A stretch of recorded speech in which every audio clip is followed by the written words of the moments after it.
Is one of the big Republican players tonight signaling that the worst threat will not happen? Let's bring in ABC's chief White House correspondent Jonathan Karl right now. So, John, where does everything stand?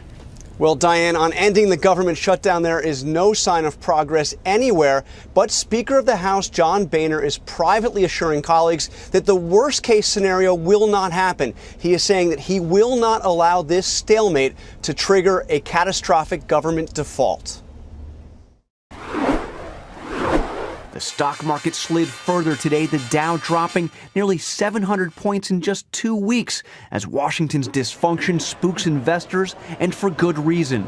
Today, the Treasury Department warned of an unprecedented and catastrophic financial crisis and recession that could echo the events of 2008 or worse if Congress fails to raise the so-called debt ceiling to allow the government to borrow money to pay its bills. The longer this goes on, the worse it will be.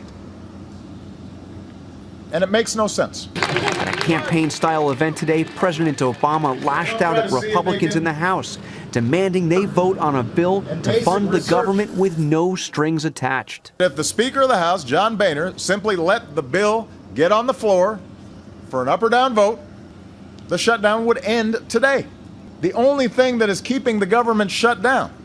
Republicans have voted to reopen parts of the government, including national parks and cancer research, but they continue to demand at least some changes to the health care law before fully reopening the government. Because there is an insistence on no negotiations, no talking, my way or the highway, we are here.